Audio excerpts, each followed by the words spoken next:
Selamat pagi, tentunya senang sekali Jendela Negeri kembali hadir menjumpai Anda selama 1 jam ke depan.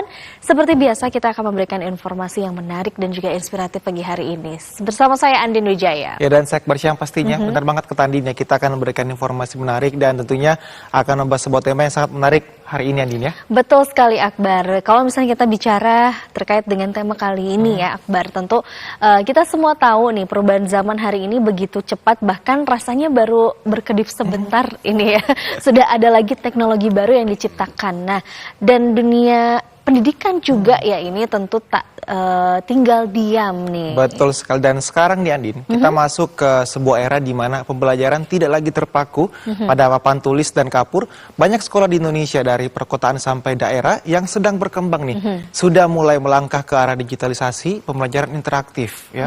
Betul. Dan tentunya ini bukan sekedar menggunakan gawai ataupun handphone gitu ya, tapi juga pastinya menggunakan teknologi yang membuat siswa lebih aktif, lebih kemudian banyak interaksi dengan gurunya kayak gitu ya. Betul sekali, tapi ini juga beberapa survei pendidikan nasional juga belakangan ini menunjukkan bahwa minat belajar siswa ini meningkat ketika materi disajikan secara interaktif. Misalnya lewat smartboard, video pembelajaran, kuis digital atau aplikasi berbasis game edukatif ya. Memang anak-anak zaman sekarang ataupun pembelajarannya itu lewat games juga ya. Betul. Nah, ini sistem seperti ini juga akhirnya memberi ruang bagi siswa untuk tidak hanya mendengarkan, tapi juga mencoba menggerakkan, memilih dan memecahkan masalah secara langsung. Nah, bukan hanya siswa Andin, tapi guru pun juga ini merasakan dampaknya nih. Dengan teknologi yang semakin mudah digunakan, mereka bisa membuat kemudian pembelajaran lebih variatif. Tidak hanya satu arah, tapi juga dua arah dengan siswanya ya. Dan ini juga kemudian bahkan membuat siswa untuk menciptakan konten pembelajaran mereka sendiri gitu, karena bisa turun langsung untuk masuk ke dalam pembelajaran gitu. Betul sekali, dan oleh karena itu, tentunya kita pagi hari ini akan masuk tema yang sangat relevan dari tahun ke tahun, yaitu digitalisasi pembelajaran interaktif. Ini bagaimana topik ini menarik banget tentunya karena digitalisasi bukan lagi soal belajar lewat komputer atau ponsel, tetapi bagaimana teknologi bisa membuat pembelajaran jadi lebih hidup ya. Dan tentunya yang lebih penting lagi, bagaimana memastikan bahwa teknologi ini bisa diakses secara adil oleh semua siswa di berbagai daerah. Itu kuncinya ya. Dan untuk membahas ini semua, pagi ini sudah hadir narasumber di studio, seorang pengamat pendidikan dan juga rektor UICI yang merupakan kampus digital pertama di Indonesia, yaitu Prof. Asep Saifuddin. Prof, selamat pagi, apa kabar? Selamat pagi, alhamdulillah baik-baik. Alhamdulillah baik ya. Alhamdulillah. Terima kasih Prof sudah hadir di studio TVRI pagi hari ini dengan begitu semangat ya. Iya. Kita akan berbagi informasi terkait dengan digitalisasi. Tapi sebelumnya Prof, tentunya juga saya dan pastinya pemirsa pengen tahu nih, bagaimana tantangannya dan seperti apa sih masa depan kalau kita lihat digitalisasi pembelajaran berjalan dengan maksimal begitu ya. Tapi menurut Prof Asep ini bagaimana sebenarnya kondisi pemanfaatan teknologi dalam pembelajaran di Indonesia saat ini, Prof? Ya, secara umum teknologi sangat cepat berkembangnya. Di Indonesia memang ada persoalan karena penyediaan internet salah satunya itu tidak menjangkau seluruh daerah. Nah, sebenarnya walaupun kita pernah diajarin oleh virus COVID, itu sebenarnya salah satu saja dari digitalisasi. Tetapi yang disebut dengan digital university itu tidak hanya itu. Tapi sebagai pembelajaran awal, ya kebetulan saya adalah rektor sebelumnya di konvensional university yang offline campus ya. Pernah jadi rektor di Trilogi ya, 1 periode, kemudian di Universitas Al-Azhar di Indonesia 2 periode, semuanya off campus university, non digital university. Jadi begitu saya diminta menjadi rektor di Universitas Insan Cita Indonesia yang fully digital, saya pikir ini sebuah tantangan. Nah, tantangan itu berarti ada peluang kan. Dan juga generasi sekarang itu lebih mudah berinteraksi melalui suatu teknologi, kan? Lebih interaktif mereka gitu. Jadi tantangan dan peluang inilah yang harus diisi oleh pendidikan di Indonesia. Satu itu. Yang kedua adalah tantangan di mana banyak sekali daerah yang tidak bisa dijangkau. Ya kalau dengan konvensional kampus tentunya orang-orang pintar di daerah ya, mau ke kota biaya dan sebagainya harus punya kos-kosan di rumah di Jakarta atau di kota-kota besar.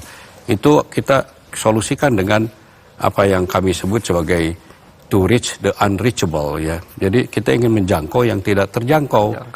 Jadi mereka tidak perlu ke kota besar, tapi cukup di tempat-tempat itu dengan persoalan-persoalannya yang nanti bisa jadi proses pembelajaran.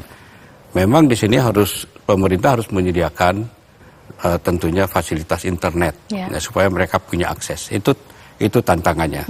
Tapi secara umum ini sudah mulai banyak ya, walaupun di 3T agak masih kurang. Tapi pemerintah sudah mulai menyiapkan sehingga Universitas Insan Cita ini ya siap masuk ke situ, to reach the unreachable itu.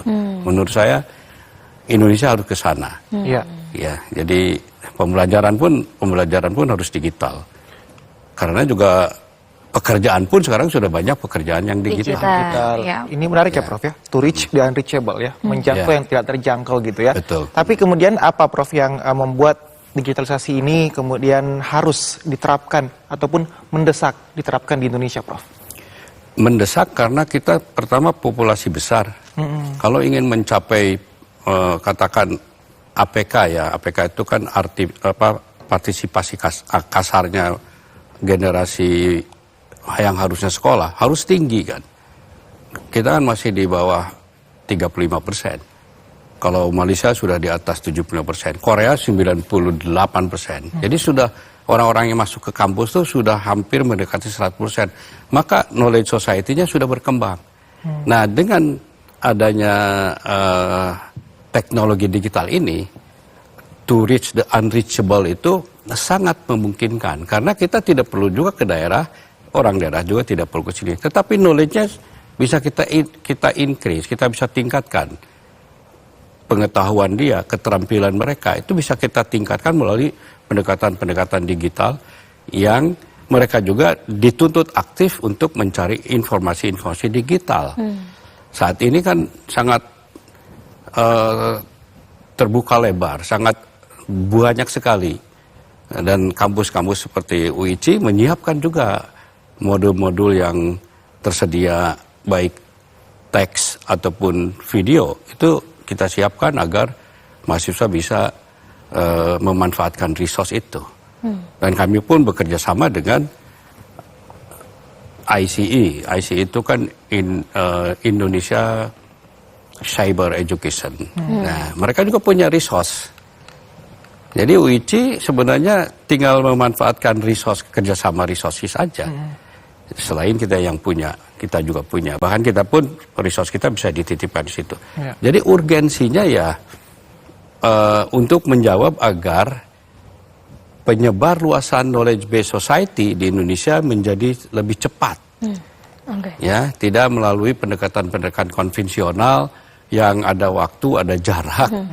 Yang di dalam teknologi digital tidak ada waktu, tidak ada jarak. Semuanya bisa dilakukan. Ya itu. Jadi menurut saya waktunya kita untuk bergerak ke sana. Dilakukan asal infrastruktur tadi ada, Prof. Ya, itu prasyarat yang sekarang sudah agak meningkat lumayan. Manfaatkanlah. Ya UIC kan kampus digital yang belum banyak di Indonesia. Kalau tidak salah baru 4 ya. Kalau tidak salah tapi kan 4 dari 300 juta penduduk ini kan kecil sekali gitu. Betul. Oke, Prof, ini semakin menarik pembahasan kita, tapi kita tahan dulu. Kita akan mengajak Prof juga untuk melihat bagaimana tentunya digitalisasi di dunia pendidikan ini di beberapa daerah, tentunya dalam segmen reportase berikut ini.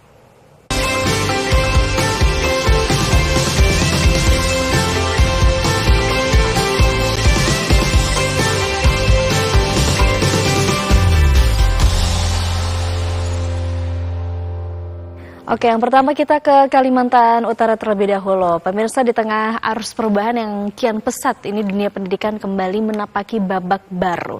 Di mana digitalisasi tak sekadar menjadi alat, tetapi menjadi jembatan menuju pengalaman belajar yang lebih hidup dan bermakna. Untuk mengetahui informasi selengkapnya, kita telah terhubung bersama reporter TVRI Husein Joyonegoro langsung dari Kalimantan Utara. Selamat pagi, Husein.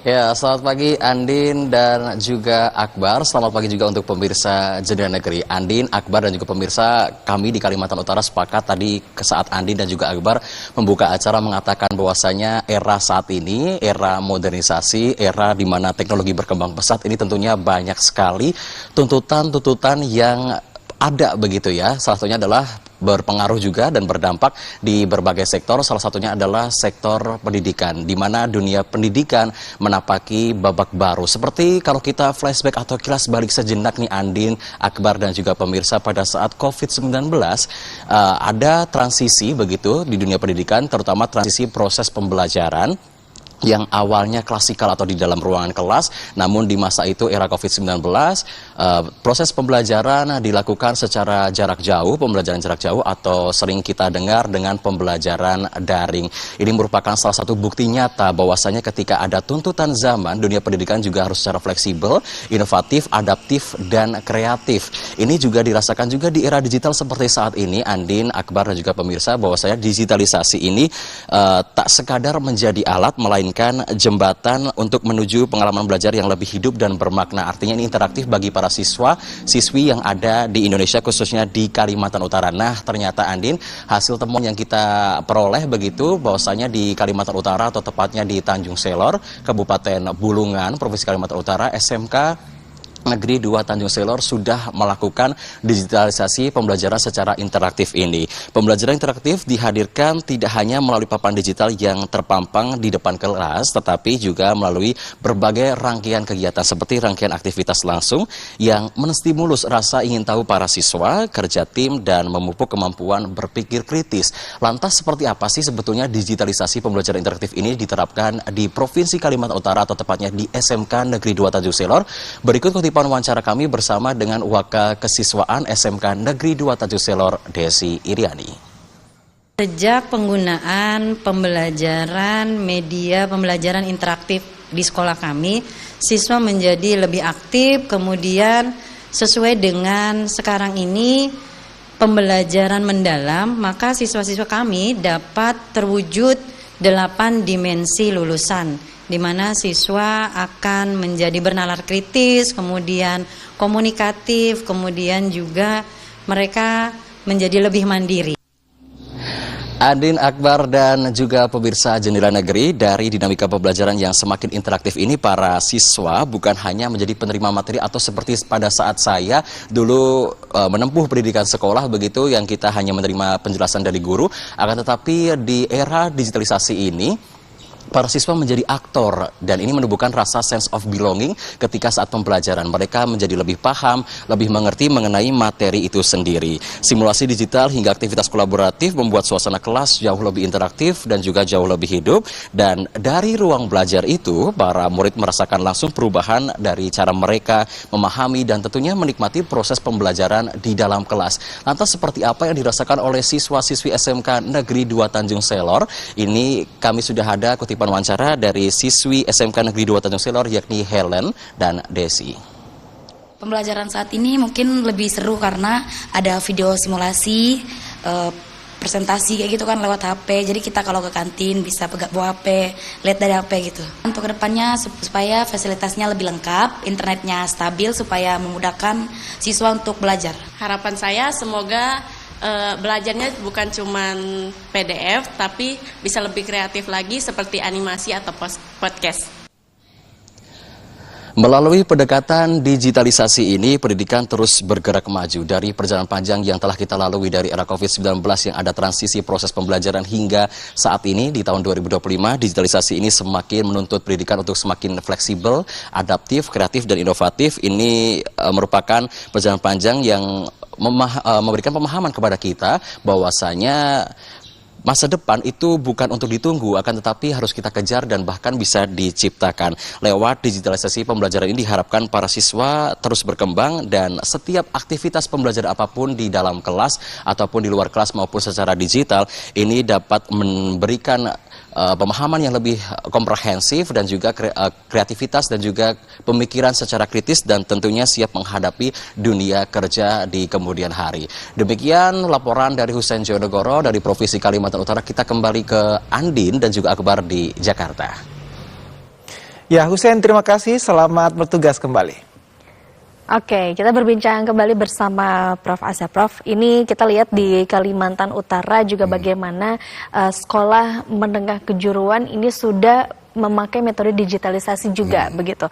Tapi bagaimana menurut Prof arah kebijakan pendidikan ini bisa tidak hanya sekedar mengganti papan tulis saja, tetapi juga mengubah pendekatan pembelajaran nih, khususnya kalau misalnya kita lihat tadi di Kalimantan Utara juga ya, Prof. Ya memang perubahan dari non digital ke digital itu sama dengan perubahan mindset juga, karena tidak berarti hanya berubah gitu aja. Jadi mindsetnya yang harus berubah. Nah, proses pembelajaran melalui pendidikan atau sekolah tadi di SMK itu tidak lain adalah merubah mindset dari offline, dari kertas, dari papan tulis ke arah yang lebih virtual gitu. Itu bagi generasi muda lebih mudah karena mereka lahir di daerah, di wilayah, di waktu yang tepat ya mereka dibandingkan generasi saya. Kalau saya lahirnya di sangat analog, sangat manual ya, baby boomer kan. Tapi generasi sekarang itu perubahan mindsetnya tidak seberat generasi saya. Sehingga tadi ketika kita mendengarkan bagaimana di SMK, mereka lebih enjoy aja. Ya, tetapi persoalannya jangan sampai konten-kontennya itu tidak merubah mindset kemajuan. Kayak konten-kontennya bisa saja hanya konten-konten yang sifatnya terlalu membawa santai gitu, tidak ada proses pembelajaran, itu aja. Jadi guru harus betul-betul menseleksi konten-konten yang harus diberikan kepada siswa. Karena kan unlimited konten. Dan itu bisa masuk dari berbagai negara. Dan itu bisa menjadi pembelajaran yang bisa saja tidak sesuai dengan keinginan SMK atau perguruan tinggi atau SMA. Nah ini yang penting.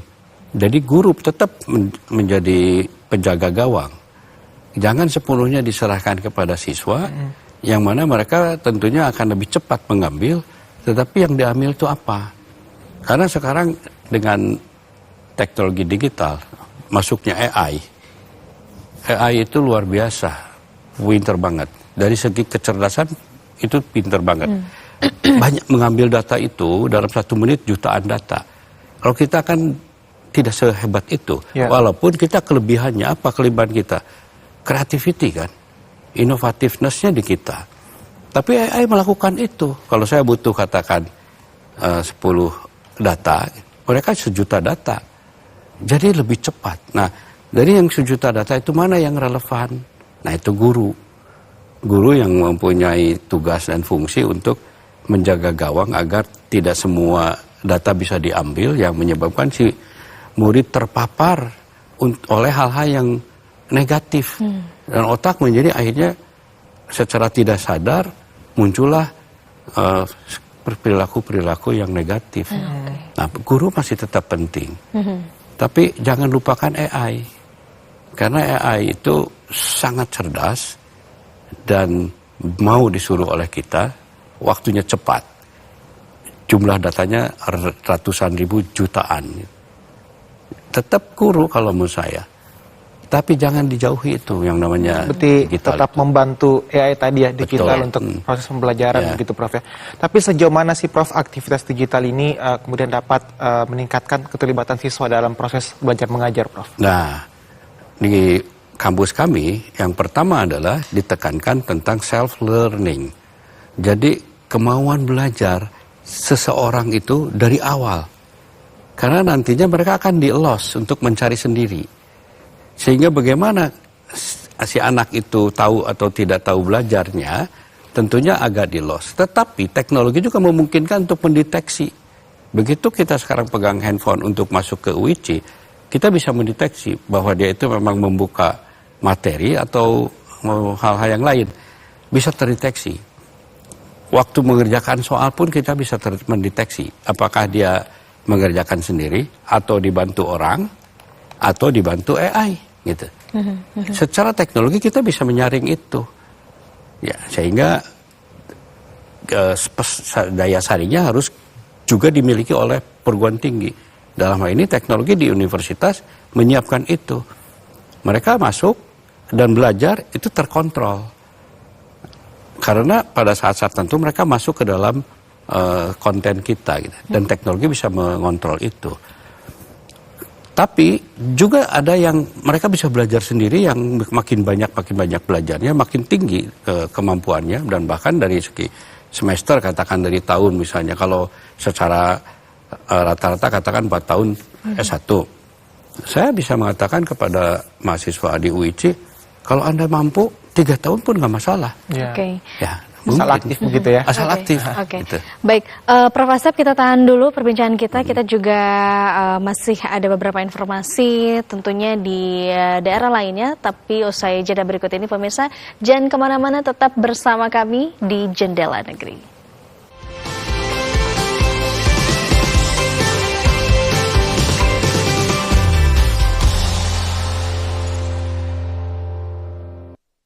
Kami ucapkan selamat pagi bagi Anda yang baru saja bergabung bersama kami di Jendela Negeri. Ya, sekarang kita akan menuju ke Yogyakarta, Andin. Jadi penerapan konsep digitalisasi pembelajaran interaktif mendapat respon positif dari kalangan siswa di sekolah jenjang SMA di Jogja. Jadi konsep digitalisasi pembelajaran menggunakan smartboard ini menjadikan siswa lebih tertarik, aktif, dan menumbuhkan semangat partisipatif, serta diharapkan meningkatkan kualitas pendidikan di Indonesia. Informasi selengkapnya akan disampaikan oleh reporter TVRI Yogyakarta, Henry Saputra, langsung dari Daerah Istimewa Yogyakarta. Selamat pagi, Henry. Selamat pagi, Akbar, Andin, dan juga Prof. Asep di studio. Betul saudara, seperti yang dikatakan oleh Akbar tadi, bahwa pemerintah saat ini terus berupaya untuk meningkatkan mutu pendidikan di Indonesia. Salah satunya adalah melalui program digitalisasi pembelajaran. Meskipun belum lama diluncurkan, tetapi digitalisasi pembelajaran ini telah berhasil dilaksanakan oleh Kementerian Pendidikan Dasar dan Menengah Republik Indonesia pada pertengahan 2025 yang lalu. Bahkan dari target 288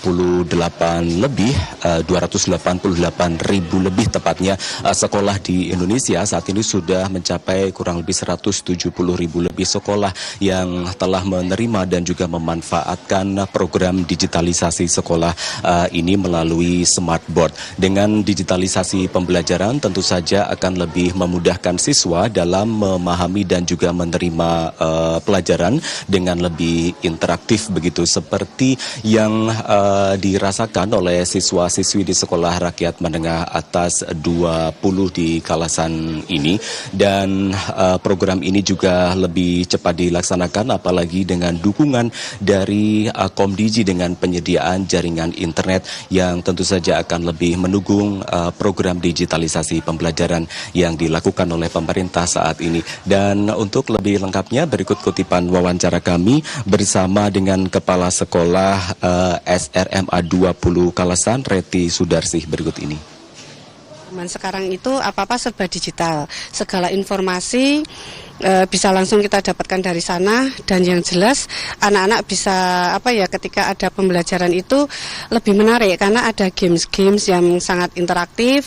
Kemudian juga dari segi buku-buku, kan banyak buku digital yang bisa tersedia, kita tinggal memilih di sana. Terkait pembelajaran, smartboard ini sangat membantu terutama untuk guru dalam menyampaikan pembelajaran lebih menarik, lebih interaktif, di mana ketika guru menjelaskan itu tidak hanya manual, tetapi ada gambaran-gambaran, bahkan bisa 3 dimensi di situ, dan itu semakin memperjelas pemahaman siswa.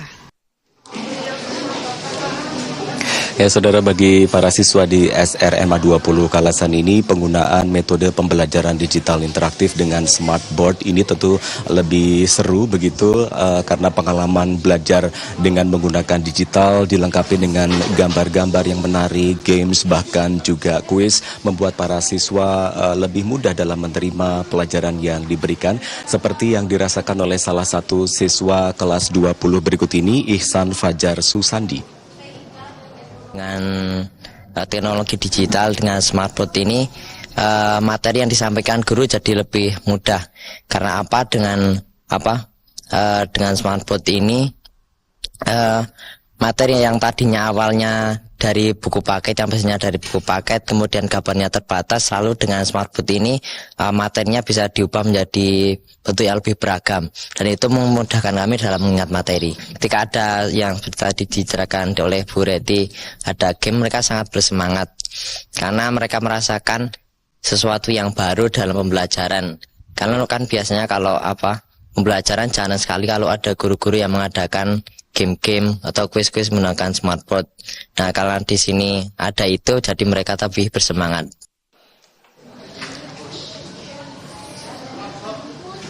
Saudara, program ini diharapkan bukan hanya penyediaan perangkat digital semata, tetapi juga mampu merubah cara belajar bagi anak-anak atau siswa-siswi di Indonesia, terlebih di era digital ini, di mana semua menjadi lebih mudah diakses begitu, sehingga diharapkan tentu saja siswa-siswi di Indonesia ini memiliki pengalaman baru dalam melaksanakan kegiatan belajar mengajar lebih interaktif, lebih seru, dan juga akan memancing kreativitas-kreativitas yang baru lagi menuju pendidikan di Indonesia yang lebih maju lagi. Demikian laporan kami dari Yogyakarta. Kita kembali ke studio. Silakan teman-teman, Andin, Akbar, juga Prof. Asep.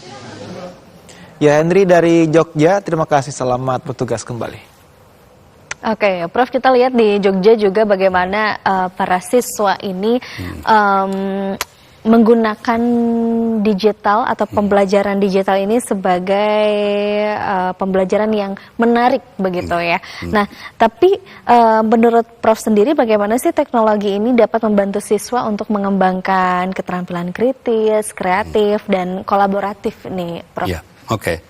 Memang salah satu dasar dari pendidikan itu adalah membentuk manusia lebih inovatif ya, lebih kreatif, lebih kolaboratif. Tetapi ini tools, ini alat ini. Nah, kalau kita tidak menggunakan alat dengan bijak, kita tersedot oleh alat, lupa dengan inovasi kita, lupa dengan kreativitas kita, hilang nanti, bahaya. Rely too much on alat gitu. Nah, di dalam proses pembelajaran, peranan guru tetap menjadi motivator dan juga fasilitator agar siswa-siswi kita itu melakukan prinsip-prinsip tadi kolaboratif, ya inovatif, kreativitinya. Karena kalau tidak dia dimakan oleh alat, ya. Tapi alat akan membantu kita karena kerjasama bisa lebih cepat.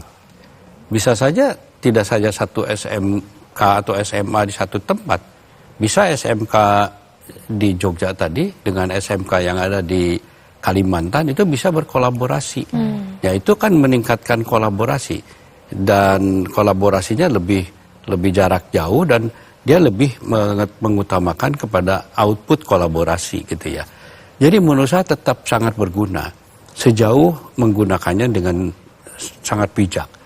Nah, siapa yang memberi kebijakan dalam penggunaan alat? Ya guru. Jadi awalnya memang harus guru menjadi memahami itu. Jangan, wah ini semuanya udah ada, kamu belajar sendiri aja, buka gitu ya. Itu tidak mendidik. Bagi universitas, sebenarnya dengan adanya informasi tadi, saya senang. Mengapa? Karena bagi universitas mereka kan akan masuk ke dalam wilayah yang terbiasa digital, terbiasa juga belajar sendiri, terbiasa juga belajar kolaborasi di jarak jauh kan itu. Itu bagi kami di UICI itu senang. Tapi memang komponen-komponen manusianya itu jangan hilang. Yaitu terutama komponen yang berkaitan dengan kolaborasi, inovasi, kreativitas itu jangan hilang. Plus lagi sebenarnya yang lebih hebat lagi adalah komponen akhlak. Komponen akhlak tuh jangan dianggap akan jadi begitu saja lewat digital. Enggak, itu harus peran dari teladan. Teladan dari kepala sekolah, teladan dari guru, dan teladan teman-teman. Dan itu harus terjadi. Ya, masih tetap diperlukan untuk anak-anak SMA ke bawah. Digitalisasi itu tidak 100% tergantung kepada digital teknologi. Ya, kalau universitas sudah levelnya lain kan. Universitas asumsinya ini sudah selesai nih. Walaupun tetap juga saya di awal mengatakan kepada para mahasiswa untuk melakukan kolaborasi itu. Dan alhamdulillah di UICI kan ada student union. Ya memang ada BEM-nya, kurang lebih BEM-nya. Kalau BEM yang di universitas konvensional kan ketemu kan.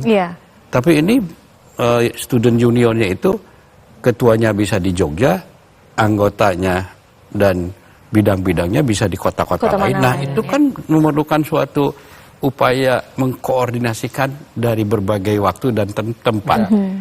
Lebih menantang. Ya, lebih menantang. Dan itu tidak saja berguna bagi pengembangan si mahasiswa menjadi calon lulusan, juga bagi pengembangan ilmu karena teknologinya nanti saling sharing. Juga bagi saya, yang namanya hardcore itu kan tidak hanya bidang ilmunya aja, hardcore-nya juga harus di backup oleh soft competence-nya. Nah, kolaborasi itu sebagian dari soft competence. Ya, di SMK memang guru tidak boleh menyerahkan sepenuhnya kepada smartboard atau digital, belajar sendiri, enggak. Membangun itu, membangun cohesiveness-nya para siswa dan membangun kreativitas para siswa. Itu yang tidak bisa digantikan oleh AI. Berarti di level SMA pastinya memerlukan keterlibatan guru yang lebih dibandingkan level universitas, Prof ya. Lalu Prof, gimana sih dampak minimnya pengetahuan teknologi interaktif nih kemudian terhadap kualitas belajar, kreativitas dan juga motivasi siswa, Prof, dalam belajar? Ya, itu kemungkinan besar karena fasilitasnya belum masuk ke daerah itu ya. Itu harus dibantu oleh ya, dalam hal ini pemerintah kan untuk membangun negara. Jadi pemerintah tidak hanya membangun infrastruktur dalam arti fisik, tapi infrastruktur digital harus disiapkan. Dan itu harus bekerja sama dengan sekolahnya juga. Karena kalau tidak begitu, yang diuntungkan adalah yang sudah teknologinya terbiasa, yaitu ya kota-kota lagi. Yang akan menyebabkan kota desa semakin besar jurangnya. Nah, padahal ini bisa dipersempit dengan masuknya teknologi ke daerah. Digital teknologi yang masuk ke daerah-daerah itu yang akan menyebabkan peningkatan pemahaman dan juga keterampilan juga pemikiran orang-orang desa ke tentang pengetahuan, tentang apapun, tentang informasi yang akhirnya bisa sama levelnya dengan orang-orang kota melalui teknologi digital. Maka perlu syaratnya apa? Internet di daerah-daerah itu harus difasilitasi. Nah, itu memang tugas pemerintah. Ya, salah satunya ya tugas pemerintah itu. Tugas guru ya tentunya membangun kemanusiaannya, ya membangun kreativitasnya kan. Nah, kalau tidak punya akses kan menjadi terbatas. Nah, untuk itu maka harus besar-besaran. Negara ini harus maju. Jarak antara kota dan desa, pedesaan dan perkotaan itu sudah tidak ada lewat digital kan, nggak ada jarak lagi gitu. Iya. Berarti harus sama rata begitu ya, itu yang menjadi salah satu tantangan juga ya saat ini ya, Prof. Tantangan untuk fasilitas government harus berpikir ke situ, untuk guru membangun agar siswa-siswi di daerah itu jangan minder lah, dan bisa lebih hebat loh. Yang tadi di Kalimantan mungkin zaman dulu sebelum digital teknologi masuk, jauh lah antara Jawa dengan luar Jawa. Kan dikenal dengan istilah Jawa luar Jawa kan. Sekarang nggak ada dengan teknologi itu. Semua sama, Prof. Semua sama. Ya. Kan jadi jembatan penyamaan. Kemarin saya membuka acara pelatihan SDM untuk pemerintah Kabupaten Buton Tengah. Kan saya di Jakarta. Mereka masuk ke situ. Dan alhamdulillah pada beberapa orang sudah paham dengan teknologi digital ya. Seperti halnya kita aja di Jakarta gitu.